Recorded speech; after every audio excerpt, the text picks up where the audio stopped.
In the name of the Father, and the Son, and the Holy Spirit. Amen. Please be seated.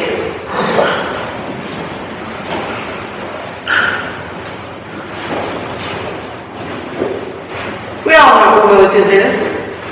Charlton Heston, right? Charlton Heston had that great voice, and I can still hear it crying out to Yul Brynner, Pharaoh, "Let my people go!"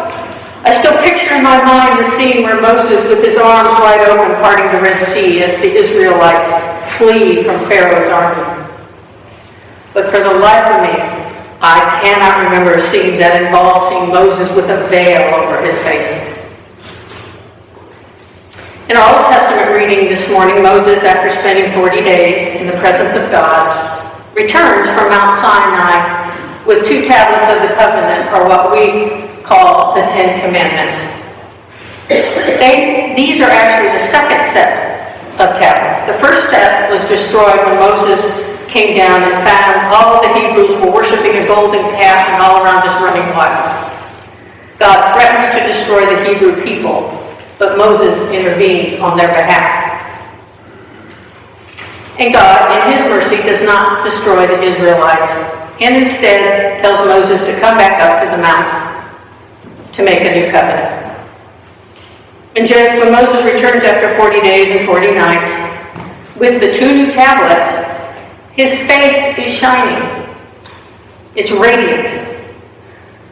Moses has been transfigured and became a reflection of God's glory. But it made all who saw him afraid. So what does Moses do? He covers his face with a veil.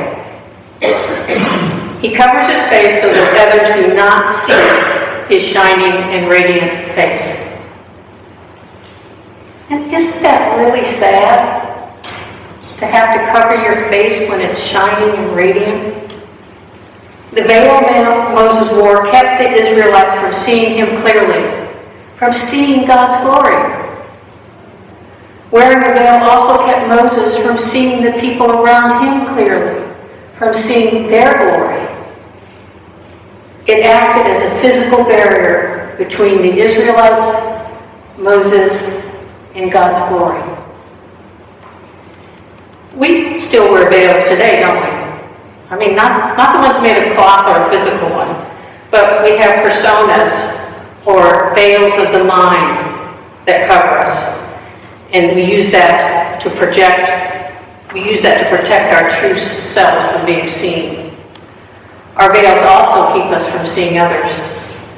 How many of us look straight ahead with those invisible blinders when we see a homeless man on the street with a sign saying he's hungry? That is a veil. How many of us look at that same homeless man and think, gosh, if only he would get a job? And we never know his circumstance or his story. That is a veil. How many of us assume that when we see a homeless man saying he's hungry, that he's a con artist and a scammer, that he's only just trying to take our money? That is a veil. It is a veil that keeps us from seeing him as a beloved child of God.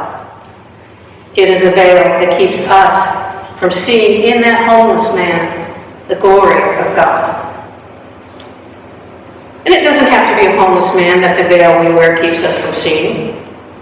It could be an Hispanic or black teenager.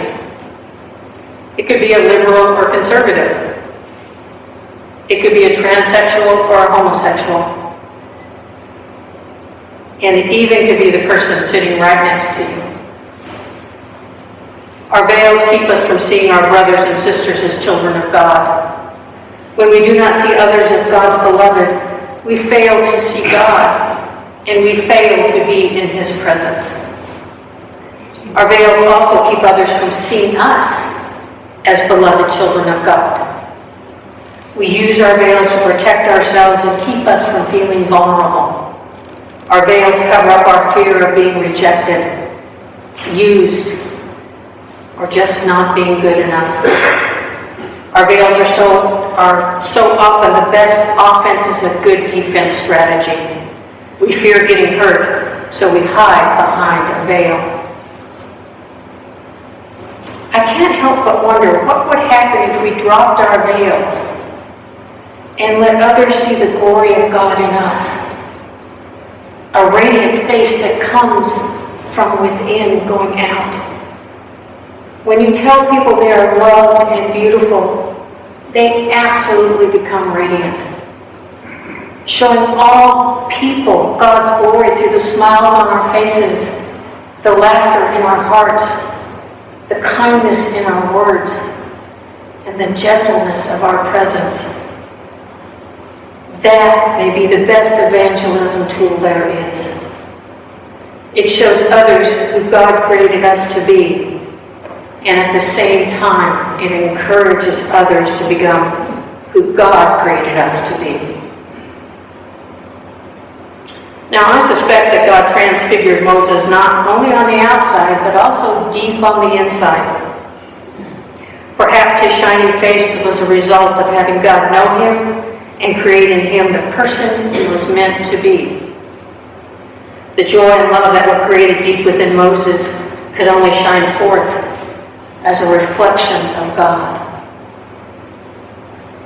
When we spend time in the presence of God, when we spend time with our neighbors, when we spend time with our brothers and sisters, we are also transfigured deep on the inside. Spending time with God creates his joy and love that shines forth from us not only in radiant faces, but how we act and respond. Seeing others as the presence of God can be both awe-inspiring and more than a little scary.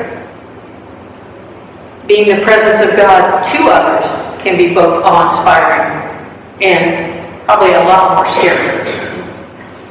It is so much easier to keep a veil over your face. But as Paul suggests in his second letter to the Corinthians, that with and through Christ, our veils can be set aside. That veil of the mind can be moved over. God's glory is revealed, and we ourselves are transfigured to be who we were meant to be, shining face and all.